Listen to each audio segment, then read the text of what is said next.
Do you need a website for your cannabis company? How about a logo or packaging design? Branding is more than just your logo. It's every experience your customers have with your business. Located in the heart of Humboldt County is a little creative and design house called the Yak Group. From creating a strategy to overhauling an existing brand, visit them online at www.theyakgroup.com, like the big furry animal.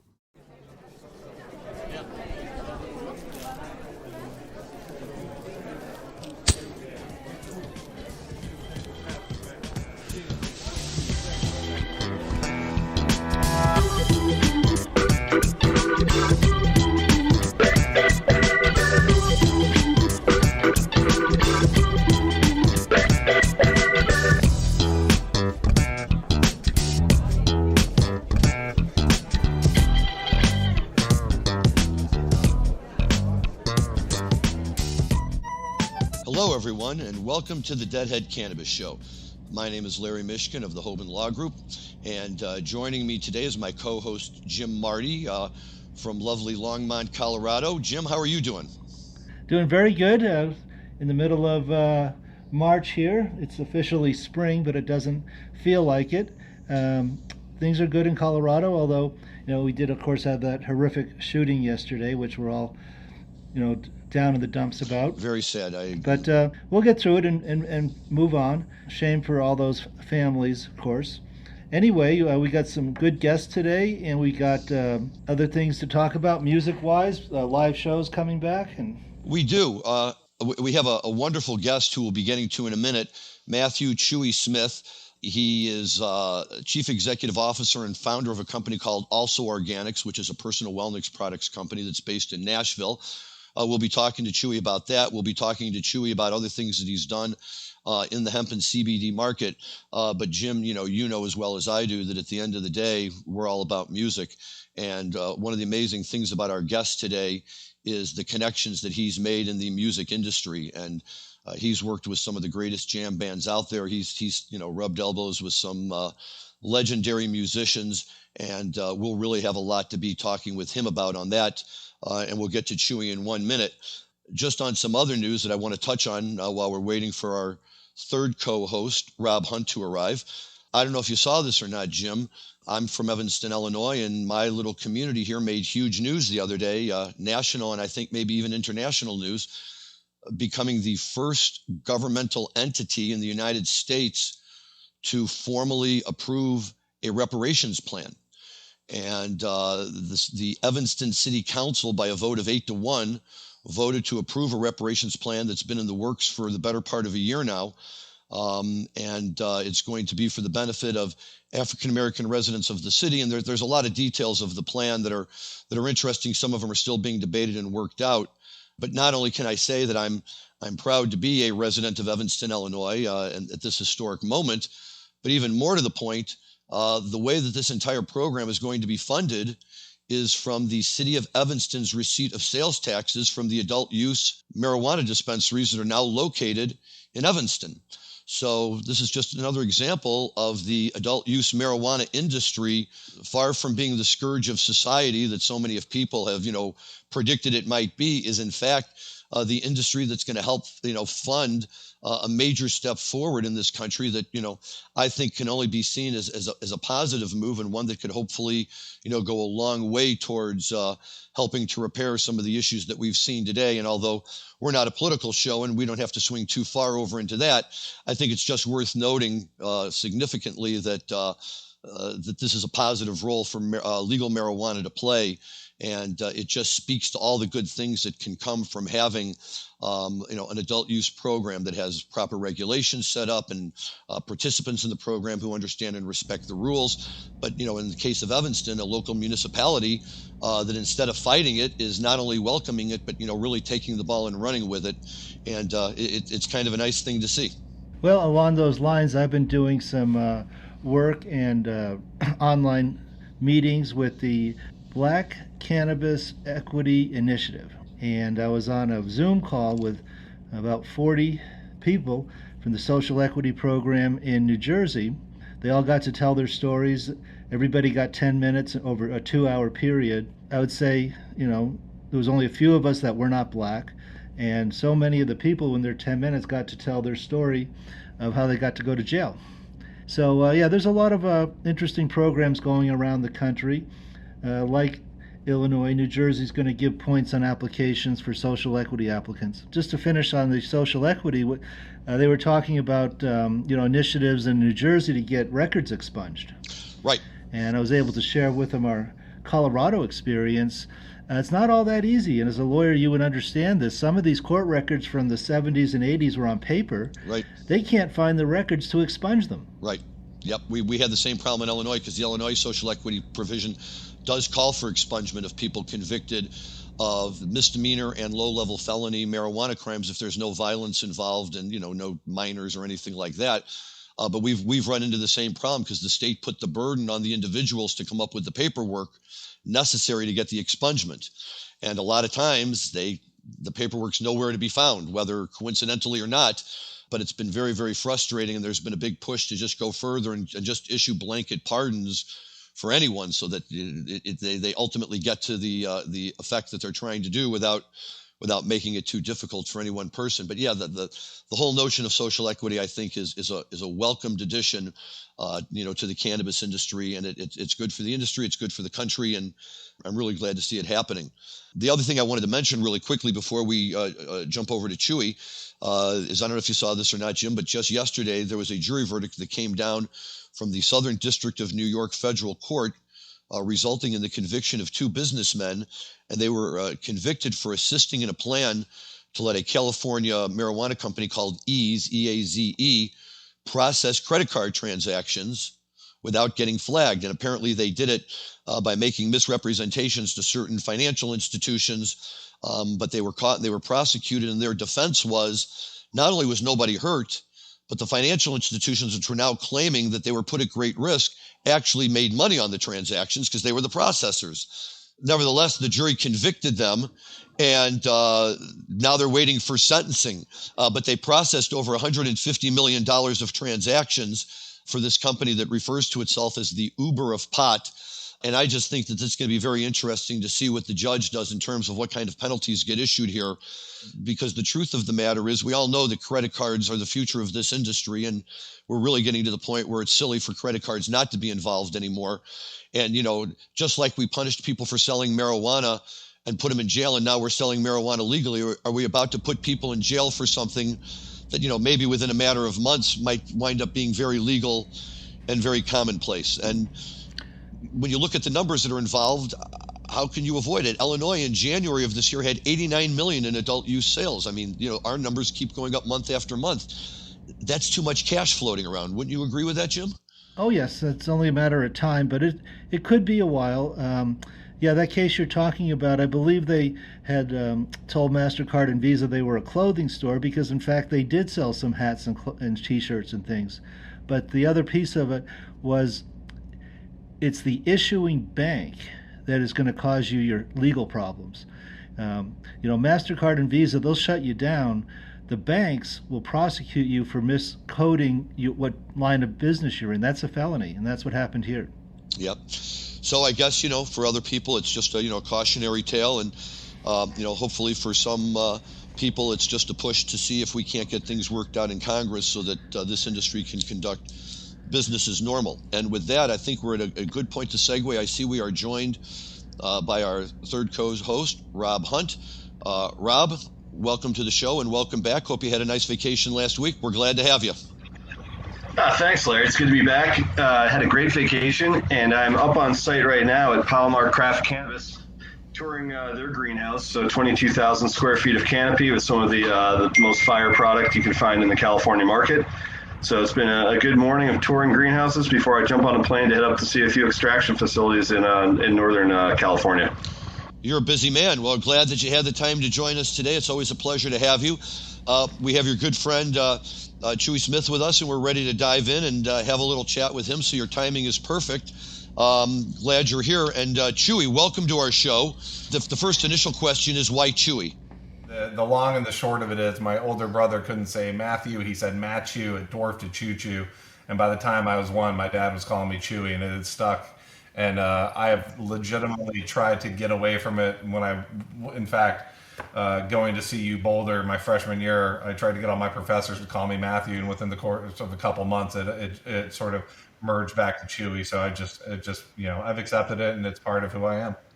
Okay. Well, welcome to the show. We're happy to have you here. Give us 30 seconds of background, on yourself, where you came from, where you're at today, a little bit about Also Organics, and I'm sure after that, the three of us will have plenty of questions for you.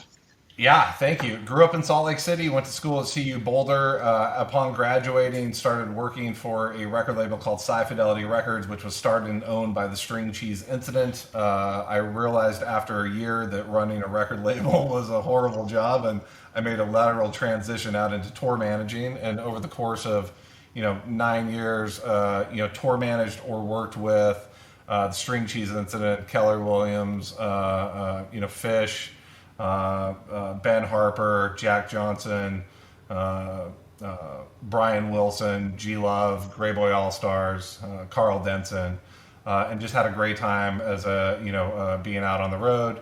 But that is a hard life to live, and I realized I was not long for that life, and so I took a step back and started a company called CID Entertainment, and CID designed, managed, and implemented VIP programs for almost every major music festival in North America, and then touring bands. And by the time we exited or were acquired, we had 150 tours we were also overseeing. In the time, I then had a brief company after that, but while all my non-competes were working and still active, I decided that I wanted to explore something new. I'd been a passive investor with our dear friend here, Mr. Hunt, in both cannabis and hemp over the last dozen years.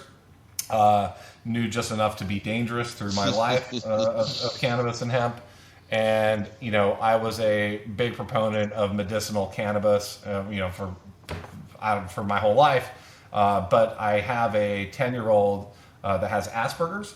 And we found great relief in good quality cannabinoids. Unfortunately, in Nashville, there aren't a lot of companies that are manufacturing them. That led me to, starting my own company. And I really set out to start a company that used organic ingredients that were non-GMO, that were manufactured under good manufacturing practices in an EPA, FDA certified facility. Just check all the different boxes. In fact, it's kosher certified as well. And so Also Organics was born. We tried to use as little plastic in our packaging as possible, as many recycled paper products as we possibly could, and just be good stewards of the environment while also making a real quality product that I would be happy to give to any of my friends if they were giving to their children. Of course, we do have a kid CBD tincture, but the majority of the product line, 14 different SKUs, is made for adults. And we launched on March 1st, 2020. Our office was then shut down on March 18th, 2020. And I have yet to be back in my office since. So it's been an interesting year for sure. We started out as a more retail focus, and we've sort of turned into a direct-to-consumer online like a lot of brands have. And it's been a real interesting time for sure. And, we've made it. We are finally cash flow positive after a year. It's been a ride. But I think, there's a lot of companies that weren't as fortunate to survive. And I think we're going to come out the other side and be stronger and better because of it. So, and I love the Grateful Dead. And I've seen a lot of shows with Rob Hunt, and still listen to him almost every day. Okay, that's wonderful. Sorry, really quick, Larry, I do want to get back to the credit card processing. Our largest online client that we had, which was Huckberry, I'm not sure if you're familiar with Huckberry, but they were carrying us as their exclusive CBD provider, dropped us because of their credit card processor. Now, this is a company that exists online. They are in California. Massive amounts of monies run through them. And because of our small, tiny little account, they were going to shut them down as a business. So they had to drop us because they were selling CBD through their credit card processor. That's the legal side of cannabis, and they're still trying to shut you down. That's crazy. Right. On your business also, Chewy, Are you vertically integrated? Do you grow, extract, and have retail? So I myself do not. What I did, and certainly with the help of great advisors like Rob, was I set out to just meet as many people in the industry as I possibly could, and I found what I learned very quickly was I was never going to grow organic hemp as great as the guy that provides it to us in Oregon, nor was I ever going to figure out how to do a warm water ultrasound extraction like the guy in Sacramento. So I just went around and found all these people, including our manufacturer, and put every single person on the cap table. So now I'm partners with them. So technically I don't handle any of that, but they're all business partners of mine. And so we've been able to, lessen our costs, keep control of the supply chain, and make sure everyone's sitting on the same side of the table, hopefully giving us a better chance of success as we move forward. And what are some of your best-selling consumer products in CBD and CBG? Yeah, in fact, I would tell you our top five selling products are 25 milligram gummies, our 1,000 milligram pain salve, 1,500 and 1,000 milligram tincture, and our 50 milligram gel caps. And we started seeing a real nice spike in lotion over the last couple months. We've been pushing it from our end, but it turns out that it really does take care of those dried, chapped hands after using soap and sanitizer all day long. So one of the reasons I invited Chewie to be on this podcast today is obviously not only does he have a huge knowledge of the Grateful Dead, but he's also worked with their artists that you can think of in the jam band community. And one of the things I thought might be fun to talk about today was to discuss the influence the Grateful Dead has had on other bands in the jam band community. For sure. Obviously, John Perry Barlow did a lot of the writing for String Cheese Instant as well. So there's a crossover between the Grateful Dead and the String Cheese band. Are huge Grateful Dead fans, and some of the other bands that Chewie's had a chance to work with as well have been big Grateful Dead fans. So, Chewie, maybe you could jump in there and just talk perspective, how much, the influence the Grateful Dead has had on other people in the industry and the people you've had a chance to work with. Yeah, absolutely. Thank you, Rob. I think the Grateful Dead, when it comes to jam bands, has had a huge influence on, if anything, with a jam band in the title. If you're in that category, you've somehow been influenced by the Grateful Dead. You mentioned John Perry Barlow. I was lucky enough to meet him in 1998. In 1999, he put the title of my not so godfather on top of me, and I had a great relationship with him until his passing a few years ago. But if I'm looking at just the jam band scene or bands in general that the Grateful Dead had a huge impact on, I think there's the really obvious ones that I could run through really quick, which are Keller Williams, Dave Matthews, Fish, String Cheese, J-Rad, John Mayer, Black Crowes, Derek Trucks and the Tedeschi Band, Little Feat, Mo, Aquarium Rescue Unit, Government Mule, and anything with Warren in it. Green Sky Bluegrass, North Mississippi All-Stars, Yonder Mountain, Billy Strings, Blind Melon, OAR, Rusted Root, Wilco. But going beyond that is how people set up their set list, production, or touring as well. Playing a completely different show every night was so unique to the Grateful Dead. So bands like, Pearl Jam, Fish, Wilco, those other bands that have taken on that tradition and tried to set out doing that.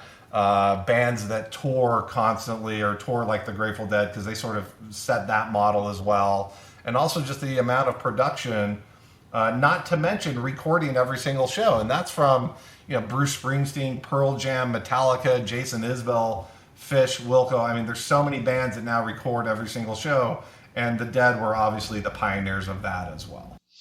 Well, String Cheese to me is a band that I always loved. I was a Deadhead from the early 1980s. So as a lot of these other bands were starting to come on the scene in the mid to late 90s and early 2000s, even including Fish, at the time I was starting a new job and I was getting married and having kids, and I just didn't have the bandwidth to expand out and see all of these other bands as much as I would have liked. But String Cheese always stood out for me because what I liked about them is they played the same type of music, but completely differently. They used instruments that rock and roll bands don't typically use. To watch Michael Kang whip out that electric violin and what he could do with it, and the idea to, just like Dave Matthews, right, that their lead guitar player sits there and he plays on an acoustic guitar. It's like, and you're thinking, oh, come on, you guys are a jam band. You got to be like Trey and Jerry and have that, rocking the electric. But it didn't matter. The sound was so wonderful. And in fact, I saw them. I was very lucky early on. A friend of mine really got hooked on them because he was a violin player and he was fascinated by Michael Kang. And so we went and we saw them here in Chicago at a little tiny place. It was called the Skyline Stage down at Navy Pier. If the place held 500 people, I'd be surprised. It's not even really there anymore. They've like repurposed the space. But we saw them do a show there that was one of the greatest rock and roll shows I ever saw. And they just blew the house down. And for me, it was like eye-opening that here was a jam band that wasn't the Grateful Dead, but I was getting that same kind of, experience as if I was at a Dead show. It was tremendous. Well, I think it was an easy transition for people to, when Jerry died, if you're out there sort of searching for a new scene or a new band, it was an easy transition for a lot of people because, like the Dead, they played a lot of different genres and they were extremely well crafted in multi-instrument performance. And, it was a great community that they built, and the people who were following them were diehards as well. And there was a lot of similarities between both of those scenes as well. And as Rob mentioned earlier, having John Barlow come in and start writing songs as well, it had the, and nothing against any of the other amazing jam bands out there, but it really did have that sort of, to me, that closest feel of what that Dead community represented. And I was a huge fan and have seen hundreds of Phish shows, but it wasn't that same thing. It was its own thing. And so I think it was easy for people to transfer over from the Dead. Hey y'all, I want to talk about what you put your weed in. Cannabis packaging can make or break your brand in a competitive retail environment. That's why you need a partner like Gold Leaf Print and Packaging. The team at Gold Leaf Print and Packaging are experts at digital printing and use the latest in technology to print foil and varnish directly to your packaging. Head to www.goldleafpackaging.com/grow and mention Hotboxing in Humboldt to receive 10% off your first order.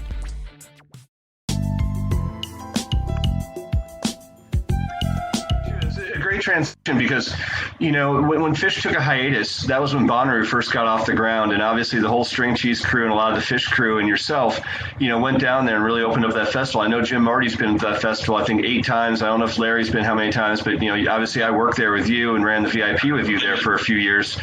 But, when that first Bonnaroo happened, it was a magical moment. I feel the same way about the first Electric Forest when it was Phil Rothbury. You opened up a lot of these festivals. I mean, you were instrumental in Wakarusa. You're instrumental in Bonnaroo. I mean, the festival scene that took off, when String Cheese was popping and Phish was on hiatus. Maybe you can talk about that kind of moment in time that started around.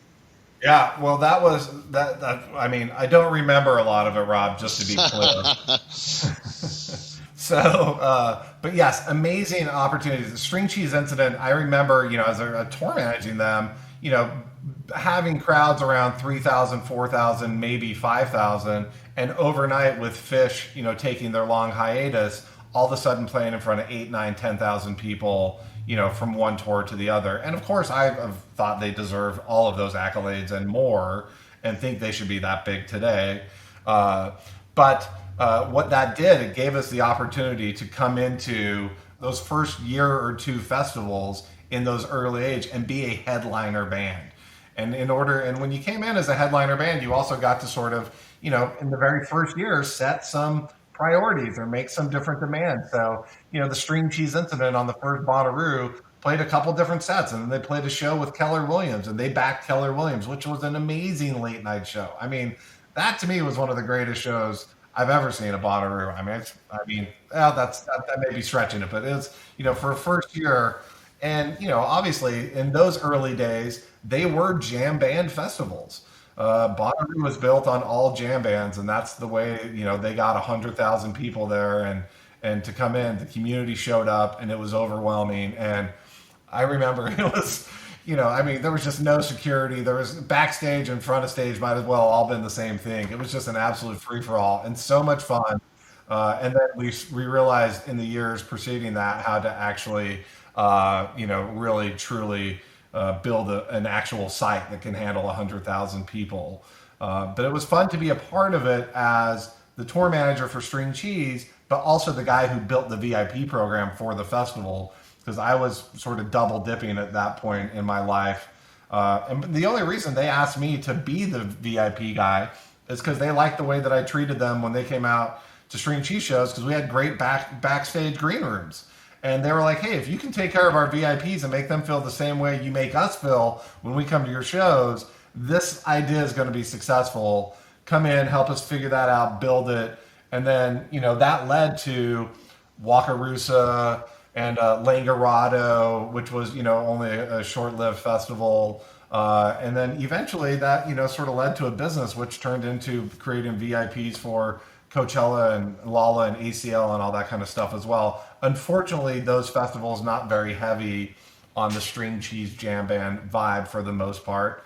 But I will say, if you're talking about other bands keeping the dead vibe alive, they are big on Hiss Golden Messenger and Sleater Kinney and Kamasi Washington, My Morning Jacket, those types of bands that, you can see a direct parallel or a straight line between the Grateful Dead and those artists, which aren't necessarily jam band oriented. Sure. No, that first Bonnaroo was really something. Ooh, sure the was. traffic going in, do you remember the traffic? Well, I was fortunate enough to never have to actually sit in the traffic, because I was coming through the back door the whole time.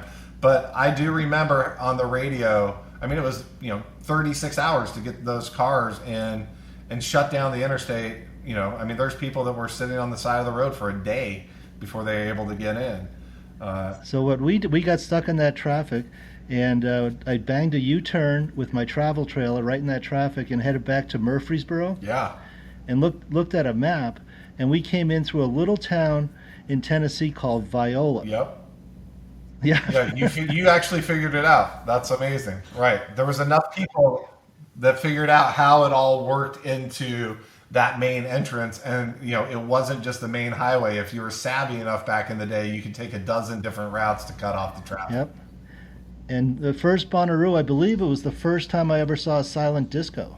And one last memory is the last song was Phil Lesh and Friends with special guest Bob Weir doing Tennessee Jet.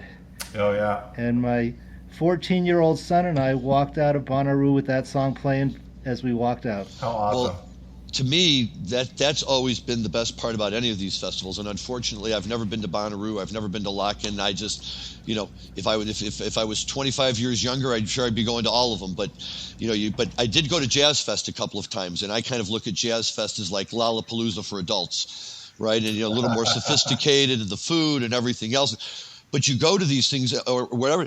But what I love is when you get these mashups like you were talking about. To me, one of the greatest things I ever saw was Lock-In, 2 years ago, when Trey came out and played with Tedeschi Trucks as they covered the Layla album. And I'm thinking, this is one of the greatest albums of all time. There's nobody other than Derek Trucks who could channel Dwayne Allman. And why not have Trey up there, playing the other part? And it's just, they're there. Why not? They get up and they do it. And to see that happen is amazing. But then as you're listing the bands that you were working with, and I love them all, the one that really does stand out to me is Carl Denson. And I just love Carl Denson in a way that, I love Warren Haynes. If he's playing, I want to go see him. It doesn't matter who, what, where, or how. I need to be there. And at Jazz Fest a couple of years ago, you were talking about the late night shows. The Densons, they were doing a late night show, and it was a Allman Brothers tribute in some small theater in New Orleans, and it was late, and I couldn't get my wife to go, but a few of us went. And when I got back to the hotel at 4 a.m, she said, "Do me a favor, please just don't tell me that was the highlight of the show weekend." And I'm like, that was such the highlight of the weekend. I can't even tell you how amazing they were. He just blows me. They just come out, and you think you're listening to the Allman Brothers. They were, but with their own style, really just, and what a nice guy. I have a friend who hosted a big party out in San Francisco 2 years ago for his business, and he got Carl Denson to come play as the house band for the night. And my friend has a son who's actually helped us out on the show from time to time. Maxwell is a good friend of the show. And he was just graduated from CU Boulder, and he's a saxophone player. And he was able to go up on stage and play a couple of songs. Carl brought him up and introduced him and gave him a solo. And my buddy, Alex, his father's like, has a tear in his eye. Here's one of my musical legends, and my son is playing with him on stage. It was really an incredible night. Well, that is incredible. And I will say, from someone who has known him for many years and worked with him and been intimately involved with him, he is as nice as you think he is. That is no bullshit. And that's how he carries himself, whether he's on stage or off stage or wherever it is, and whether he's with the Rolling Stones or playing by himself. Right. With the Rolling Stones, you forget about that he toured with, he was their sex guy for years. That's like, well, he was about to go on tour with them again until COVID-19 shut down the world. They were launching on another tour. So, yeah. Yep. It's just incredible. I love him, and I would go listen to him anywhere, anytime too. Well, I will say and I have a very similar Carl Denson story, which happened at Jazz Fest as well. The very first time I ever saw the Grey Boy All Stars was in 1998 at the Howlin' Wolf, and the show started at 2:30 or 3 a.m. and the sun was rising in the windows with 200 people still there just dancing, getting down, and they played The Big Payback, and that's the first time I really recognized Carl on lead vocals, just like singing Payback, and I mean, I stopped in my tracks and just stopped dancing to watch him and his performance. And I knew I realized, obviously that whole show was incredible, but that moment to me locked me in on like, this guy is something special. He's in a whole world by himself, and oh boy. And, then getting to know him over the years has really been a treat. And just like that for me is Tedeschi Trucks. When I go to see a concert where Derek Trucks is playing, I just focus on him. I mean, I was too young. I missed Dwayne Allman. So to see a guy who really knows how to play slide, and the way he plays it, and so effortlessly, and he doesn't want the spotlight. He's always kind of drifting to the back of the stage, and he lets his wife take over. That's fine. She sings and is better looking than him anyway. But by God, can this kid just, and I love seeing the pictures of him playing with the Allman Brothers when he was 10 years old. Right. That to me is the amazing thing, Right. But if he's playing, my buddies and I, we go and we just focus. I just have to. He's a talent. You can't miss it. As close as there'll ever be to Dwayne Allman in real life. Yep. Yeah, Chewy. I'm sure you were at some of the shows I was at Red Rocks with String Cheese and the Allman Brothers. Oh yeah. Oh, absolutely. I went to school at CU Boulder, and started there in 1990. I'm sorry, in 1990. And so I saw those Red Rock shows that they used to play every summer there, the Allman Brothers, and one of my memorable shows from the Allman Brothers at Red Rocks was they just put out that album Second Set, and right. I don't know if you remember, but like originally it got panned by the critics and everyone hated it, and like I couldn't stop listening to that, and still to this day when I put it on sometimes it's beginning to end. I don't even listen to a song, Right. It is an amazing album from beginning to end, and they played pretty much that entire album. And that, listen, I think with all bands you have that sort of, oh shit, I got it moment. And that was my, oh, I got it with the Allman Brothers. Because, I listened to all the early tracks and everything and what was going on with Dwayne back in the day. And, and obviously genius, but seeing them live was something different. That's the moment I hit it. So, that String Cheese Allman Brothers show might have been like 2006, and I took my younger son up there. He was like 6 years old at the time, and I was doing my rock and roll photojournalist gig at the time, so we were right down front, second row, center, Red Rocks, and just as I'm looking down in the front row, and there's all these little kids in the front row, and I'm saying, what the heck are all these little kids? I've got my son who's 6 years old, but what are all these little kids doing here? And a lady came out from the barn door of the stage, backstage, with big stack of posters and crayons. And she handed the posters to all the little kids, including my son Jack, handed them a box of crayons. If you remember, they were switching off who would play first. One night String Cheese would play first, the next night Almonds. So this particular night, the Allman Brothers were playing first, and they came out and laid down this blazing set. Might have been the set you're talking about. And all the little kids are kneeling down on the benches at Red Rocks coloring. Yeah, it's and I still have that poster in my barn. That's absolutely amazing. And the show you're talking about, 7/9/2004, I think is when they were there together. But that, I mean, you pick up on, so there's so many different themes to talk about here amongst all of this, but just the family nature and the ability to be able to take your kids to experience all of this. And the fact that, when I was working with a lot of these different bands, they're very family-oriented bands for the most part, right? Their kids were out there, their wives were out on the roads. They really did recognize that it was the community, it was the family. I always used to joke to my friends that I never got to be the tour manager for a metal band that just partied and did a ton of drugs and flew private around the world. I was in that very family oriented bands, and what an amazing time to be alive and experience that, because that was right at the height of the jam band explosion, and to be in the middle of it and be a part of it was something special. It's really amazing. It's like being at Haight-Ashbury in the late 60s, as that whole scene was, really coming of age. And if you're in the right place at the right time, and you have the means and the ability and the talent to be able to take advantage of it, good for you. But speaking about the family nature and about the Grateful Dead, and one of the things I always liked about the Grateful Dead is that we always used to joke that they were a band that never failed to not live up to the moment, and like to never quite be aware of everything that was going on around them, or they would just go out and play. Yeah, hopefully if they played New Minglewood, Bobby would get the city right when it came to that point in time. But every now and then, these guys would just really click in a way that I thought was amazing. And you might even be able to speak to this a little bit in terms of what it takes to pull something like this off. But this show airs on, I think it's Monday the 29th or the 30th, and in fact, the 29th. So just a few days later, this coming Thursday, April 1st, April Fool's Day, we all think of it.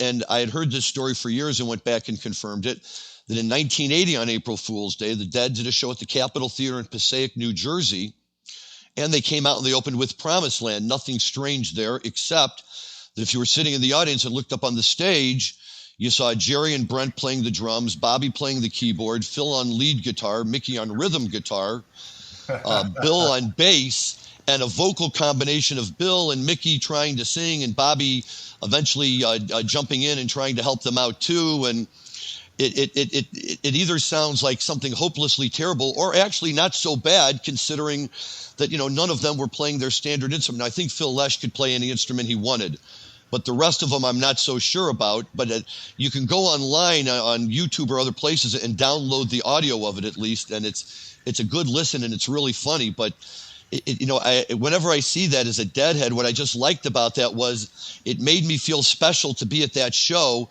because it's like they took time to think, today's April 1st, we're going to actually do something to recognize that it's April 1st. And, that's kind of a fun thing to do. Well, I certainly can talk to that a little bit. I think a majority of bands that I worked for over the years, no matter what city they were in, they tried to give their best every single night. They recognized that all the people were coming out. They were the party in the town that night. They were the show that night, and they needed to leave it all out on the stage. And to your point, some nights were better than others, but they never went out. I can count on one hand out of the thousands and thousands of shows that I tour manage, I can count on one hand the number of nights a band I worked for mailed it in. And so I think, and certainly in the jam band scene at that time, they tried to bring it every night. And and also along with that, being which was familiar in the jam band scenes, whether it was New Year's or Halloween or April Fools or 4th of July or whatever the night was, or something special, or being in a certain city and wanting to play something that was specific to that city or that town. I think that was very, forward on the mind. And a majority of bands as well would always take suggestions from their crew or their tour manager about cool things that they might do in that town, or songs that they might cover of bands that were from that town, or, other things to sort of pay homage to either the date, the city, the people that were there, and try to make that super special for the people that were in the room. And that, certainly the string cheese incident, and Fish being another one of those bands, always try to get goofy and be really creative in those ways. I've definitely seen plenty of shows where Michael Travis will go out and play bass, and Keith will try to play drums, and Kane goes and tries to play keyboard. And, sometimes it works and sometimes it doesn't. And when it doesn't, fans love it, right? I mean, it's still because it's a moment in time. You're there for that moment. And if you get to see it, it's special. It might not sound good on the recording, but if you're there live, it's a music moment that you won't forget. No, I think that's true, and and to get to see those moments and be a part of them. But when I talk about, and I joke about, whether the Dead were always aware of, everything that was going on around them. And one story that I always come back to, and Jim and I have shared this story before because it does involve Red Rocks. But I went out there with some of my friends in 1984 to see them, and it was an incredible 3-night run at Red Rocks, and it all capped off with the final night, which was really one of the best shows they put on that I ever saw. They broke out Dear Mr. Fantasy, and just an incredible night. We had bumped into some old friends from Ann Arbor, and who set us up with some fun things to make the whole evening very memorable. And they came out for their encore at the end, and this is it, the last night. They're wrapping up, and Bobby comes up to the microphone and like a schoolboy who's been caught with his hand in the cookie jar. Well, 200 years ago today, the U.S. flag was adopted. The Stars and Stripes were adopted as our flag. So for those of you who were here on Friday night, sorry about that, because they had just played U.S. Blues on Friday night for the encore. But now they realized, oh, wait, today's flag, so we're going to play it again. So sorry if you saw it once. We'll play it. But even that was kind of like, we were just getting a kick out of it. I was from the school that if Jerry said anything, it was a momentous moment and we all loved it, right? So, just the fact that they would be talking and you felt like you were interacting with them was always a good thing. Right, absolutely. I concur 100%. I think all the banter and all the movement on stage and anything that makes a show special. And by the way, that goes to, today when I go with my wife to see Adele, I still think the exact same thing. And it doesn't matter who I'm seeing, just as being a fan of live music, but the Dead and the jam bands are the ones who really made me aware of those special music moments and how you're interacting, or they're interacting with their fan, and that part of circular energy, that you're a live part of the show with them, and how they're playing and how you're giving that energy back to them and how they're giving it back to the crowd, and it just goes around and around. And so, if by them talking or doing anything quirky makes that energy better, it really pays off, I think, in the show overall. As one of my good friends said, walking out of a show one time, he goes, Jim, there were moments when the music and the audience and the band, we were all on the same page. Yeah, those are special moments. That's why we go to 100 shows for those moments, right? Because they're sometimes they're rare, but when they hit, boy, there's nowhere else you'd rather be. Chewie, we're running out of time, but before we go, I would be very, very remiss if I did not comment on something I saw in your background, and I need to confirm that you are, in fact, an Eagle Scout. I am an Eagle Scout. That is true.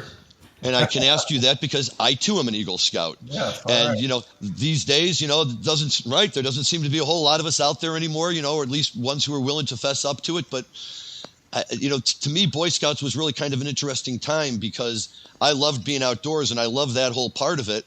And it just so happened that I happened to wind up in a troop, with a bunch of older kids who were very advanced when it came to things like smoking and stuff like that. And, so the Boy Scouts was a learning thing for me in more than one way. Well, I didn't quite get the same background as you did in the Boy Scouts, but I love it so much. And I, growing up in Utah, both southern and northern Utah, we're both the Eagle Scouts and National Outdoor Leader Knowles and stuff went sort of hand in hand. So, a lot of my friends, have both of those certifications that we hang on our wall. And so just being outdoor wilderness sort of survival and what the Scouts and Eagle Scouts taught as far as that went was really, really special to me. So much so that, I am a diehard progressive liberal, Grateful Dead fan, weed smoker. But I want my kids to go to Scouts and be Eagle Scouts too. I love it so much. I had so much, it gave me so much joy that I want them to experience that too. No, I agree. I think in that respect, it can be a great thing. It really does, teach a lot of good things like that. And, and I have to tell you, my mom was always the one who said to me, she really, was my biggest, supporter at the end. And, you'll always be able to tell people you're an Eagle Scout. And there was a period of time in my life when it wasn't the first thing, that I would list at the top of my resume until I started working with one of the big firms in Chicago. And I'm having lunch one day with one of the named partners with a few other attorneys. He wanted to meet us all. And he started talking about how he was an Eagle Scout. And so I said, well, I'm an Eagle Scout too. The next thing I knew, I was getting a lot of work from him. And, all of a sudden it was like, oh, wow, there is this kind of fraternity out there among people who've gone down that road before. And it's, kind of nice to find them. Well, I think like, your college degree, whether you're working in what you graduated in or not, is secondary. It's the fact that you can accomplish a task and go from A to B. And Eagle Scout is very similar. You had to have stayed with something for 10 years of your life and accomplished it at a very early age when most kids don't give a shit about really anything. And so I think that's what it really says more than anything, is that you have a dedication to see something through and see it through to the end. And it's not an easy task. And so I think for that reason, that's where that camaraderie sort of comes from a little bit. And it's funny because my friends, some of them make fun of me, but other ones are, like, holy shit, Chewie's an Eagle Scout. Who would have ever thought? Right. Well, no, I mean, my buddies who knew me from growing up knew all about it. But, by the time I went to Michigan and, it would be the kind of thing you'd be sitting at an intermission at the Dead Show and everybody's minds would be somewhere and somehow something would come up and I'd say, oh, I'm an Eagle Scout. And everybody would turn to me like, really? You tell me about that. How does that work? And it's like, okay, well. It turns out I can tie the knots to the top of the car to make sure nothing falls off. I would or make sure the amps don't fall down on the guys on the stage. So, right. Either way, it's a good skill to know, right? People say, how do you start a fire? There's a lot of skills I learned in scouting and as an Eagle Scout that I still use today. And certainly a ton of them, to tie it back into this entire story, a ton of them that I use, when I was out on the road as a tour manager, just organization, skill sets, the ability to, keep everything tidy, backpack, living out of a backpack, my love of flashlights, knives, tools, all that stuff. Very cool. That's just great. I think that's going to be a good way to end the show this week. It is. And Chewie, one last time before we hop off here, please tell our listeners how they can get a hold of you if they'd like to talk to you. If you have a web page or an email address, what works best for you? Literally, Twitter is at Chewcifer, CHEWCIPHER. I am at Chewcifer on pretty much every social media handle. I don't really do Facebook that much. I decided to delete it from my life 4 or 5 years ago and have never looked back. And by the way, I'm telling everyone to do that. But yes, the website is also organics.com. All those emails come to me as well. And so, please feel free to be in touch. If anyone's interested in actually using the product and trying it for the first time, I will set up in fact, let's just do it right now. If you use code LIVEMORE, LIVEMORE, you'll take 20% off, and everyone can save a little bit of money. Love that. I'm writing it down. So I'll make sure to set that code up as soon as we get off this. Fantastic. Very good. Thank you for being our guest this week. So this is Jim Marty saying goodbye for the Deadhead Cannabis Show. Jim, thank you. Have a great week yourself out there in Colorado. Chewie, this was a real pleasure. You're the kind of guest we could talk to all day, and we're probably going to have you back sometime. To all the listeners, I'm also giving a goodbye from Rob Hunt, who was kind enough in the midst of all of his busy cannabis work to take a few minutes to hop on and chat with us and ask his old buddy a couple of questions. But we thank everybody for listening to our show today. We'll look forward to listening to you next week on the way out. I'd just like to give a shout out to my son, Matthew, who is fighting off an appendicitis in Boston. Hang in there, son. I'm sure you'll do just fine. Listen to some Grateful Dead. And for everyone else out there, please enjoy your cannabis responsibly. We'll talk to you next week. Thank you all.